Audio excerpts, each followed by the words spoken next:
সদাই তাক নবাঞ্চিল পূৰ্বে পুত্ৰ আশাই আৰ যেন মতে কৰো আবে সংসাৰৰ ক্লেশ মহামুনি দিও মোক সেই উপদেশ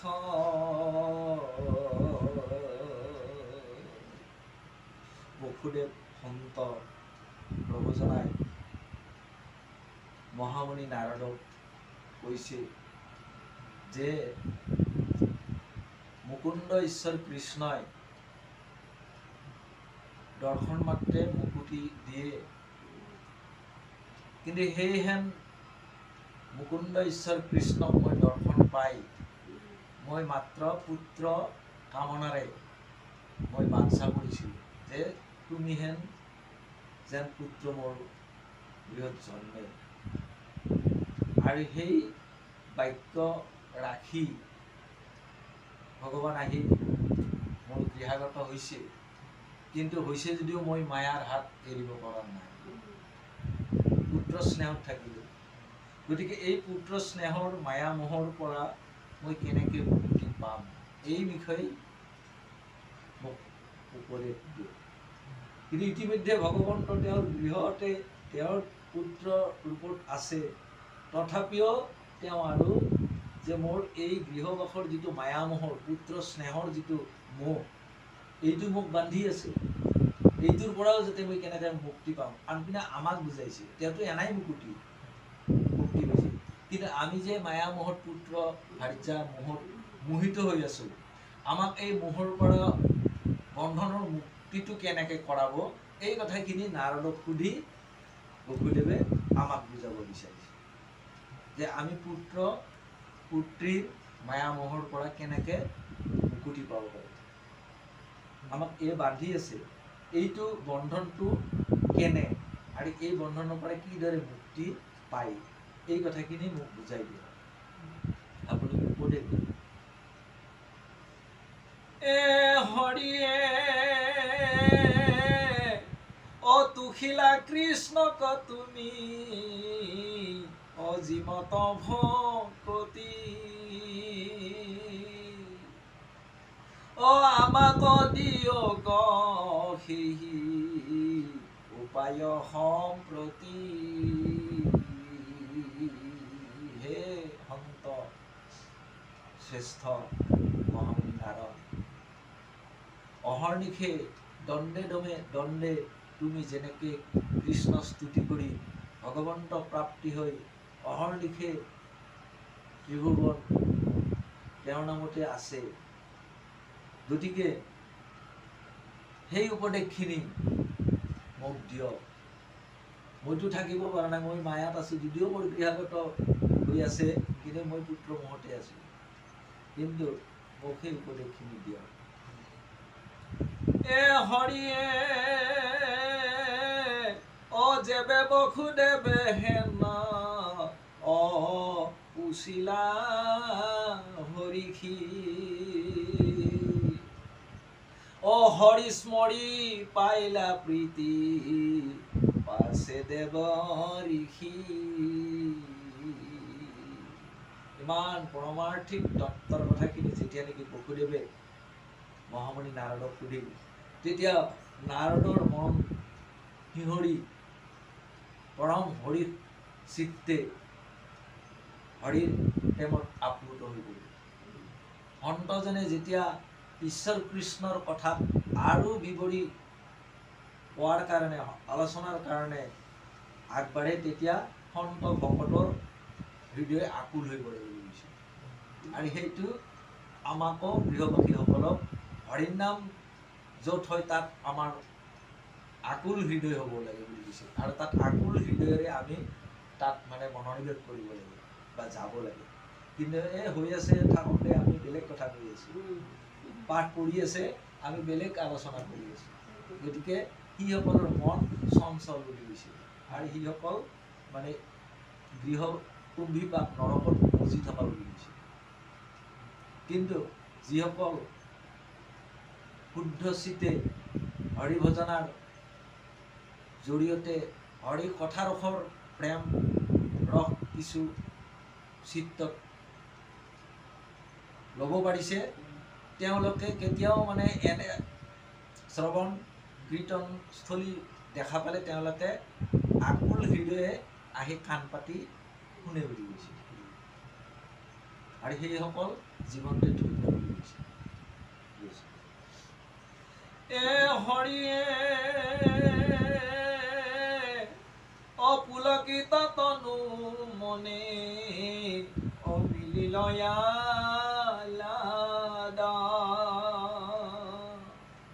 অপাছে বসুদেৱক কৰিলা সাধুৰ বাদ আৰে নাৰদ বদতি বসুদেৱ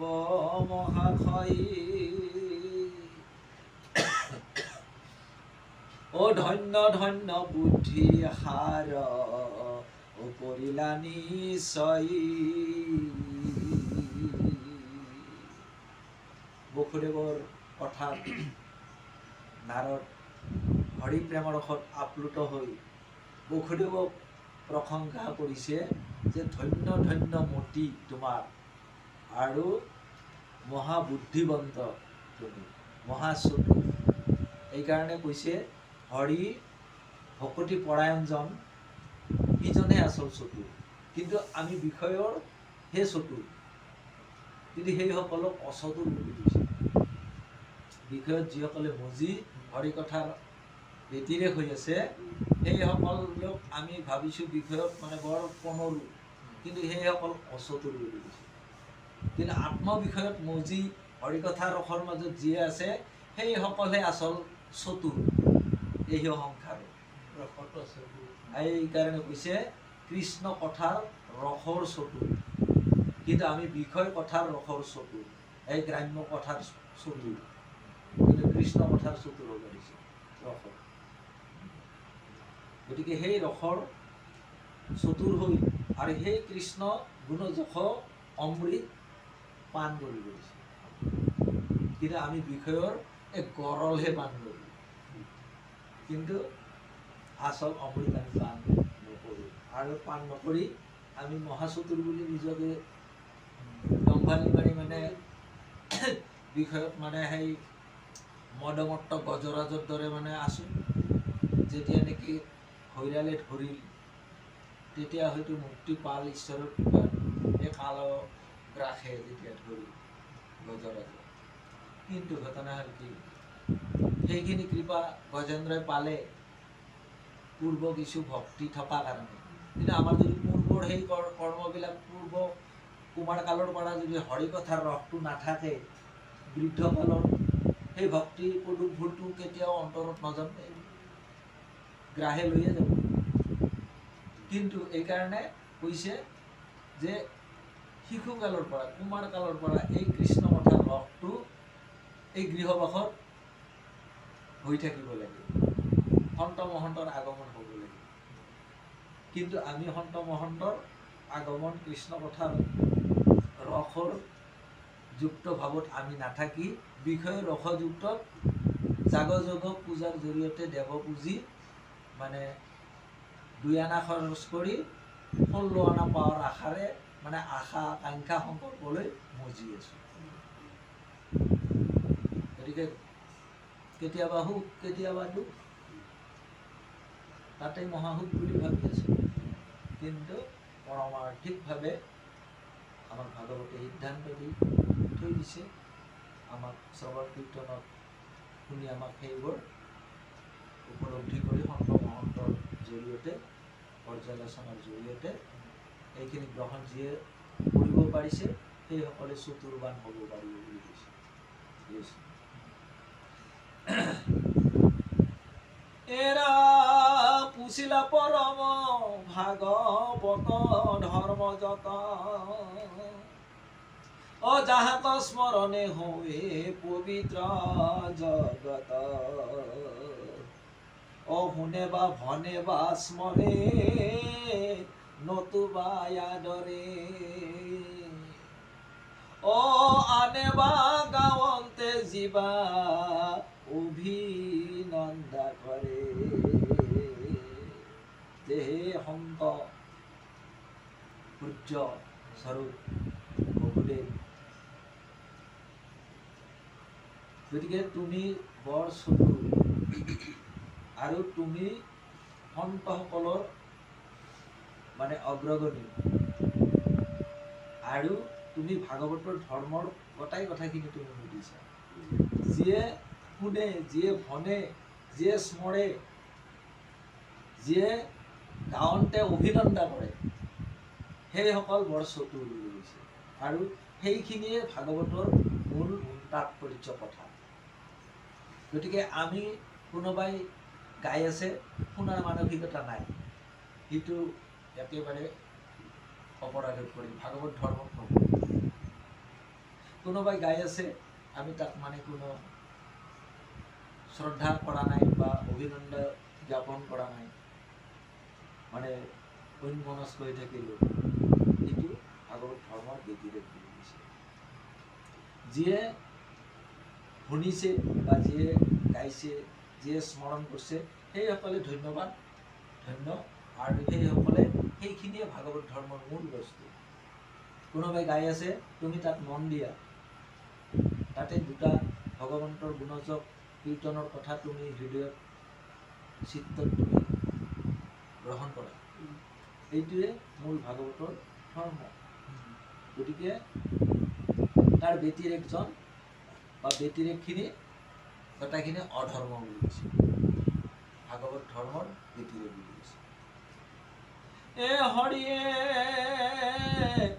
দেৱ বিশ্বদ্ৰোহীক পবিত্ৰ কৰে আতি, হেন ধৰ্ম শুনিবে তো মাৰ ভৈল মতি। বিশ্বদ্ৰোহীক, যিসকলে তাৰমানে বিশ্বদ্ৰোহ কৰি আছোঁ, আমি তাৰমানে যত যি পদে পদে আমাৰ দোষ হৈ আছে, এইবোৰ ব্যতিৰেকে ধৰ্ম, ভাগৱত ধৰ্মৰ ব্যতিৰেক হৈ থকাসকলে আমি জগতৰ কেৱল অহিতে চিন্তা কৰি আছোঁ, মানে অকল্যাণ কৰি আছোঁ। গতিকে সেইসকল বিশ্বদ্ৰোহী বুলি কৈছে। গতিকে সেইসকলে জগতৰ কোনো মংগল কৰিব পৰা নাই, জগতৰ মানে ভাৰ কৰি আছে, জগতৰ ভাৰ হৈ পৰিছে সেইসকল। আমি যেন তাৰ ব্যতিৰেক যিসকল, আমি মানে জগতৰ একোটা মানে ভাৰ হৈ পৰিল। গতিকে সেই কথাখিনি কৈছে, ৰাম শ্ৰৱণ কীৰ্তনে যাৰ সি যে মহাপুণ্যগণ, সুমৰাইলা মোক আজি হেন নাৰায়ণ। গতিকে তুমি হেন মহন্তই আজি মোক শ্ৰৱণ কীৰ্তনৰ জৰিয়তে যিমান পুণ্য আছিল সেইখিনি একঠান কৰিলা, আৰু ভগৱন্তক মই যিখিনি স্মৰণ কৰিছোঁ তাতকৈ অধিক তুমি আৰু স্মৰণ কৰা। গতিকে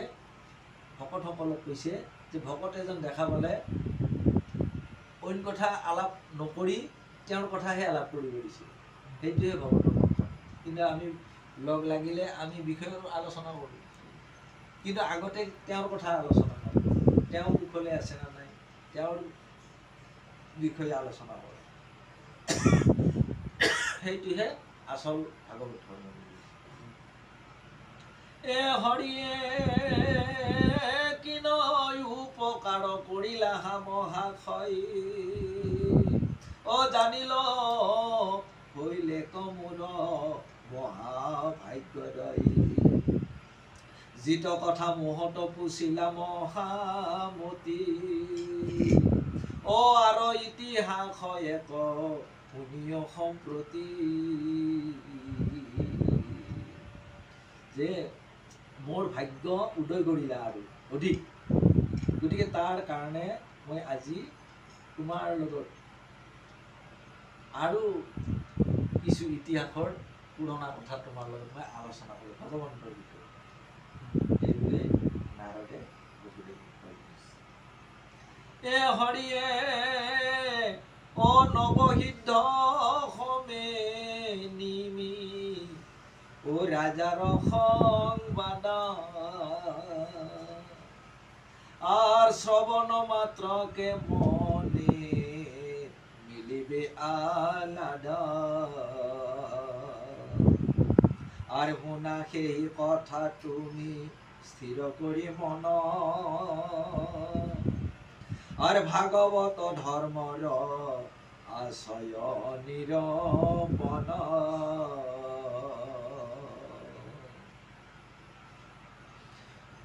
নবসিদ্ধ সমে নিমিৰজাৰ সংবাদ বুলি পূৰ্বৰ তেওঁ ভাগৱত ধৰ্মৰ কথা বসুদেৱক ক'বলৈ ওলায় যে এই কথাখিনি শুনিলে আমাৰ কি হয় ভাগৱত ধৰ্মৰ প্ৰাপ্তি হয় আৰু মনৰ সংশয়বোৰ দূৰ হয় আৰু সেই কথাখিনিকে নাৰদে বসুদেৱক